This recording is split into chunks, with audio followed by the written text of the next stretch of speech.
The scene shifts to a quiet night, where a girl plays a musical instrument in a bar, her melody echoing softly through the room. Amidst the drunken crowd, one man slurs, "My good man, you are asking for another pour before even emptying your cup. Look, the lady next to you is laughing at you." Another patron demands, "Bring us another bottle of wine here. No, make it two. Ha ha ha." Someone else chimes in, "Bring some more food too.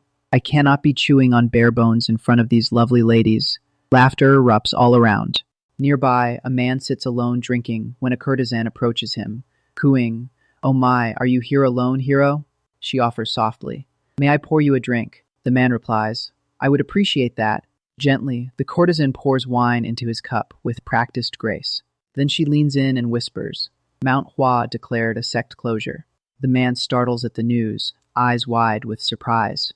"A sect closure?" he asks, taking a sip. "Yes," she says, wrapping her arm around his "for 10 years. "The reason?" He presses. "It has not been confirmed," she answers. "The sect is completely sealed off, no rumors even in the village at the foot of the mountain. Their disciples are strictly forbidden from leaving."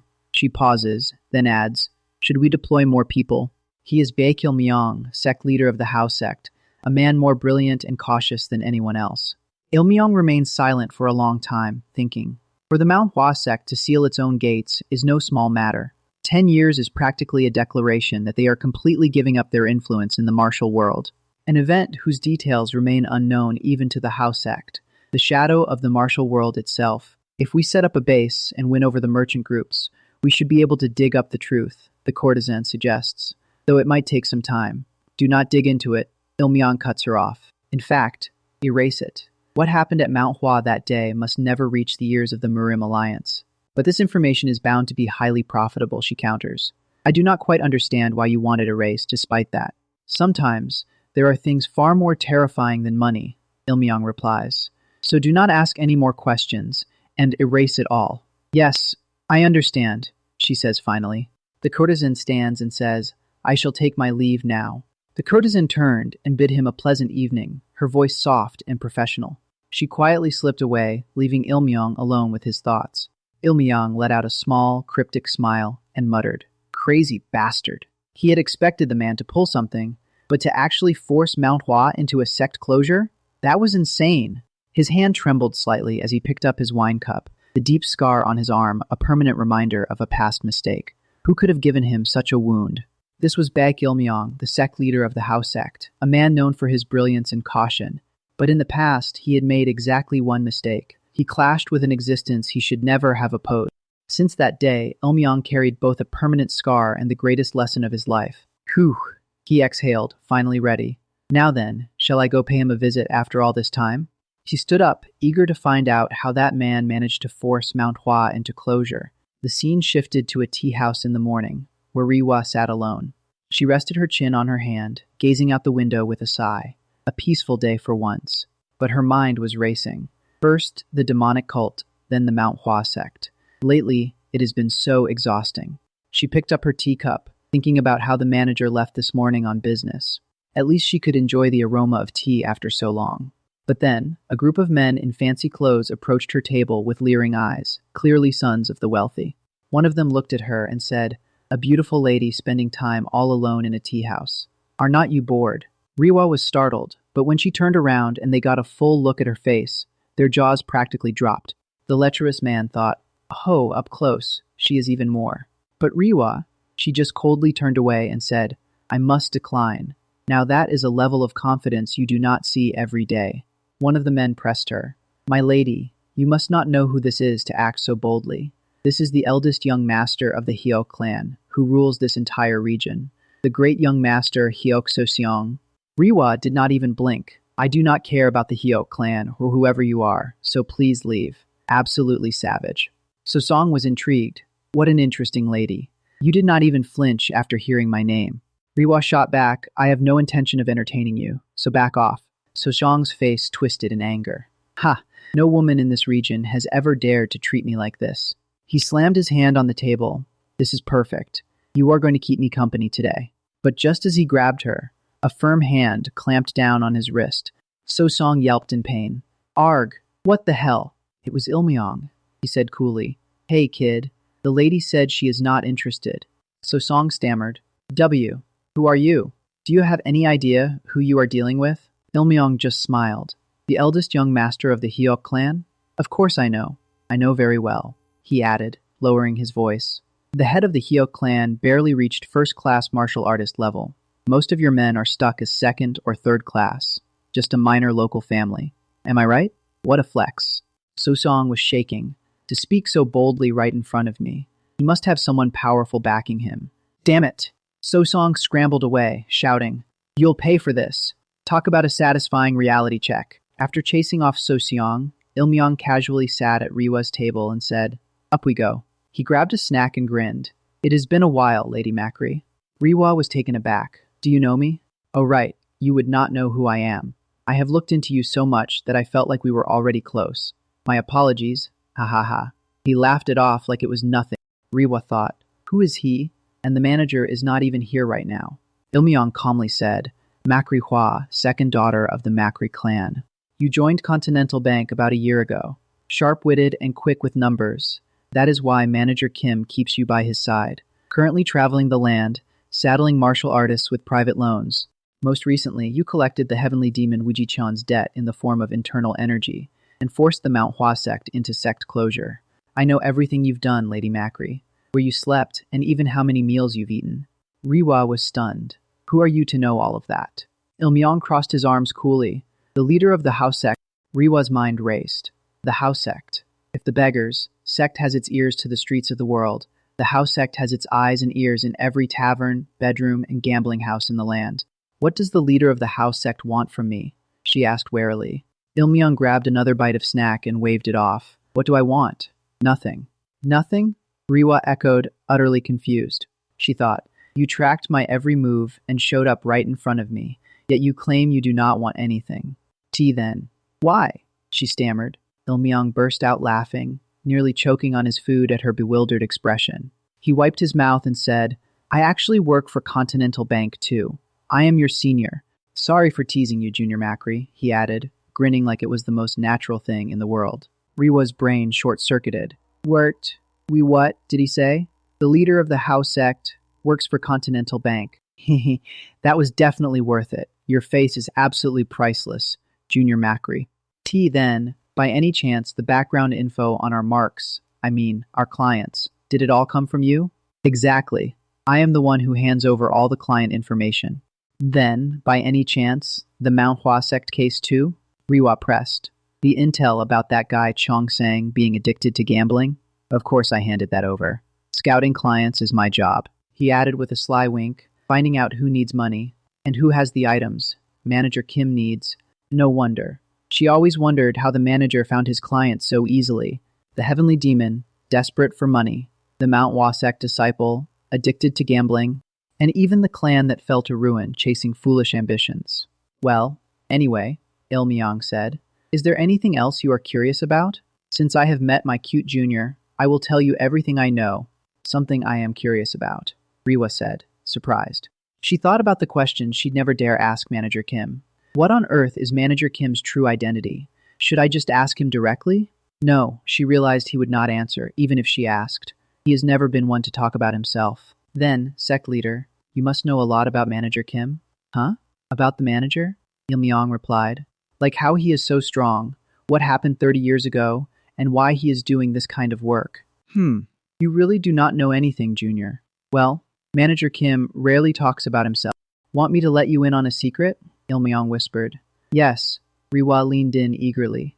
Well, Manager Kim is. But before he could finish, Manager Kim himself appeared right beside him. Is? Kim asked with a raised eyebrow. And Ilmyong recognized him, and it was obvious he was pretty scared of Kim. Oh my goodness. Manager Kim. It has been a while. Ilmyong jumped up to greet him, all flustered. I did not realize you took such a keen interest in my employee, Sect Leader Bake, Kim said coolly. You even know exactly how many meals our Lady Macri eats. Ah ha ha. Well, I am also an employee of Continental Bank, so of course I should show some interest. Hearing you say it like that makes me feel left out. Ilmyong laughed nervously. Left out? My foot. Anyone would think I make you work for free. To me, earning your recognition is far more important than a few measly coins. Ilmyong shot back. Putting that aside, Sect Leader Beg. Now that Mount Hua has sealed its gates, some people are bound to make a move, Kim said, shifting the topic. Not yet. We are currently covering up all the rumors, Il-myong replied. Do not cover them up. Excuse me? Il-myong blinked in confusion. The manager leaned in with a calm smile and said, In fact, spread them. Il-myong's mind raced. The Mount Hua sect's closure was a massive earthquake that would shake the entire martial world, and everyone would be clawing to find out why. He could not figure it out. Spreading the rumors would only cause chaos, so why was Kim ordering him to do it? A sudden chill ran down his spine. Do not tell me. Il-myong burst into a nervous laugh, shaking his head. You are truly terrifying. How do you manage to get more frightening by the day? Even though he delivered it as a light-hearted joke, his voice was laced with a mix of genuine fear and reluctant admiration. He realized the terrifying truth. Kim planned to use the downfall of Mount Hua as bait to reel in an even bigger catch. It was a strategy that only someone with absolute confidence could even dream of pulling off, and the manager Kim that Il-myong knew was definitely a man who had every right to possess such insane confidence. It is certain, Il-myong thought. This man, Il-myong realized with a jolt, intends to collect a debt from the entire martial world. We kick things off with a sweeping view of the majestic Mount Hua sect, nestled deep within the towering mountains. Soon, we see throngs of people gathering around the sect's traditional buildings, but a stern gatekeeper instantly commands them to turn back. Mount Hua, he explains, is currently in sect closure, even though visitors just kept on arriving in endless waves. The rumors were true, and the news sent shockwaves through the martial world, as everyone from curious martial artists to gossipy citizens came to speculate on Mount Hua's apparent downfall. But in the end, every single one of them was forced to turn back at the tightly sealed gates. Talk about some serious gatekeeping. Meanwhile, the poor gatekeepers could only sigh in utter exhaustion. Suddenly, a ragged old beggar appears, making one of the gatekeepers do a double take. Give me a break, the gatekeeper grumbles, clearly annoyed. He explains that Mount Hua is in sect closure and they cannot help the old man right now. The old beggar simply mumbles about the sect closure, confirming it to himself. He then abruptly turns his back, surprising the guards. The old man slowly walks away, his steps echoing softly. So the rumors were true, he mutters to himself, a serious look on his face. Meanwhile, back at a serene tea gathering, Manager Kim and Il-myong are getting serious. Manager Kim then asks Il-myong, also known as sect leader Baek, about the Continental Bank's main branch, to which Il-myong replies, Everything is fine, right? Il-myong reassures Manager Kim that the vault keeper is guarding it well, though Kim warns that the keeper is rather unreliable and needs a close eye. Rihwa, their new recruit, looks utterly confused. She blurts out, The main branch? The Continental Bank has a main branch? Il-myong is completely taken aback by her question. With a sly smile, Il-myong teases, Oh, has our new recruit, Miss Mac, never been there? Rihwa instantly fires back, insisting she has. Manager, Rihwa exclaims, clearly flustered, as Il-myong quietly ponders the main branch. Manager Kim then offers, Miss Mac, do you want to visit the main branch? Her eyes widen in pure excitement, and she screams, Yes, I really want to go. So, Manager Kim decisively declares they'll all go together this time, telling sect leader Baek to make the preparations. Rihwa and Il-myong are absolutely thrilled. Meanwhile, the scene shifts to Hyunjong, the leader of Mount Hua, sitting alone in a dimly lit room. He is deep in thought, his face heavy with worry. How could something like this happen again? In my generation, he laments, clearly distraught.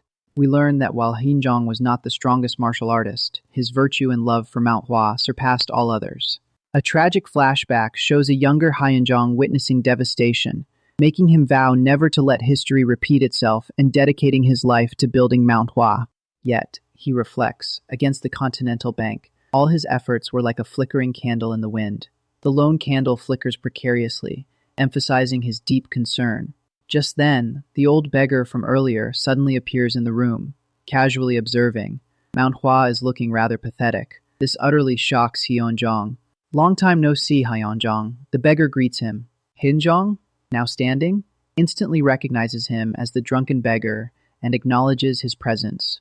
The drunken beggar, with a dismissive text, mocks Hyunjong for acknowledging him only after nightfall, despite turning him away earlier.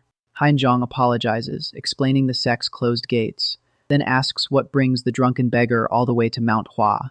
The beggar explains that Mount Hua's 10-year sect closure is no small matter and will soon draw the eyes of the entire Central Plains. He simply could not sit still. Hyeonjong's face tightens with anxiety, a bead of sweat forming on his brow. The drunken beggar prepares to reveal more, starting with an ominous. So, he then asks, who was it? The question instantly plunges Hyeonjong into a horrifying flashback of a brutal attack, with warriors flying and crashing amidst shattered debris. The drunken beggar presses him. Why do you not answer? But Hyeonjong remains completely silent, unable to speak. He feels that the moment he utters that man's name, he would storm through the sect gates once again, unleashing further devastation. It is an irrational fear, but it has settled deep into his bones, leaving his hand trembling with sweat. The old beggar simply stares at Hyeonjong, waiting. He then leans on his staff and stands up, startling Hyeonjong so much that he breaks out in a sweat. If you do not wish to speak, then do not, the beggar says calmly, adding that he is sure Hyeonjong has his reasons for staying silent. The old man closes his eyes, deep in thought, a single bead of sweat trickling down his cheek. Since our gates are closed, I will not see you out, Hyeonjong finally says, his voice strained. He bows respectfully, asking the honorable old beggar to take care of himself. The scene shifts as the drunken beggar walks away amidst the fluttering cherry blossoms. He muses that, in his 85 years of life, he prided himself on uncovering every secret in the martial world.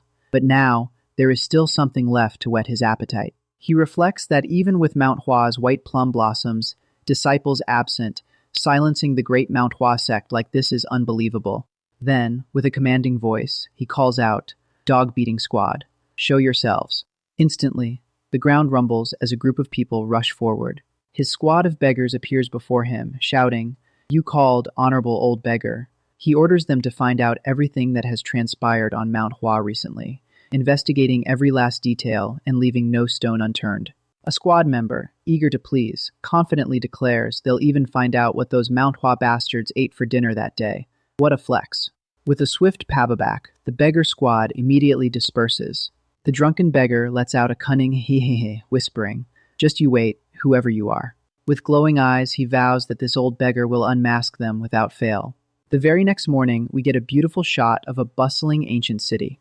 It is clear that morning in Hwayong County is different from usual. Beggars, clad in rags, have seemingly taken up positions on every corner of the market streets. Two vendors are already gossiping, with one asking why there are so many beggars around lately. The other agrees, saying he saw 3 by the well just yesterday. A beggar then kneels, desperately asking for a coin. Honestly, what a terrible way to start the morning, grumbles the vendor, clearly annoyed. He throws a coin on the ground, ordering the beggar to move along as he is hurting his business. The beggar is overjoyed, profusely thanking him. The beggar then asks the vendor if he has any wishes, offering to pray to Buddha for him. The vendor ponders for a moment, then says it is not really a wish, but the poisonous snake faction, who used to run the area, suddenly vanished. He just hopes those bastards never come back. The beggar's eyes widen, recognizing the name. The poisonous snake faction? The thugs who controlled all the gambling dens in Hwayong County? They vanished?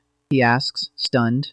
He presses for more details, asking how they disappeared. The vendor shrugs, admitting he does not know. But Chang from the fabric shop said they fled in the dead of night with broken bones.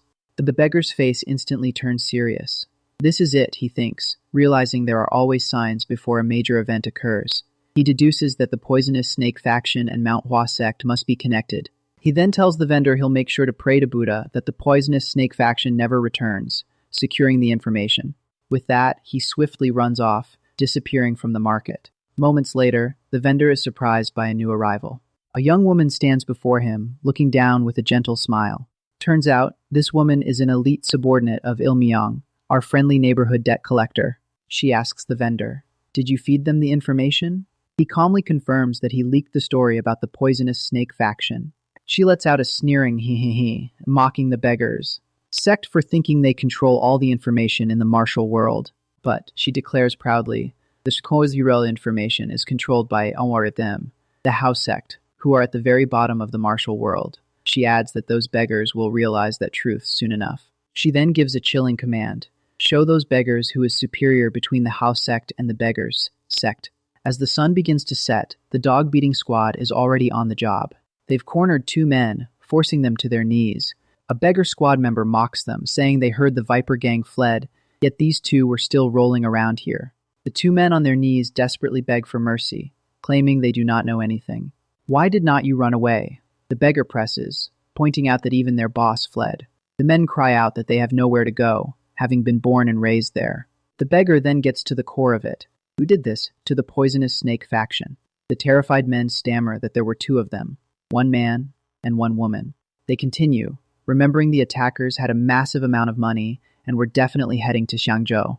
The drunken beggar listens intently, stroking his beard, deep in thought. He considers the information, a man and a woman carrying a fortune. It does not easily connect to Mount Hua's sect closure, he thinks. Yet, they definitely visited Mount Hua, and immediately after, the great Mount Hua shut its gates. The timing, he realizes, is far too perfect to be a mere coincidence.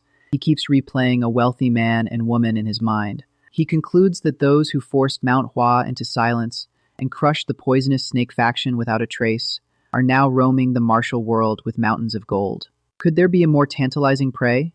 He asks himself, letting out a sinister he that sends chills down your spine. He orders his dog-beating squad to head to Xiangzhou immediately and track them down.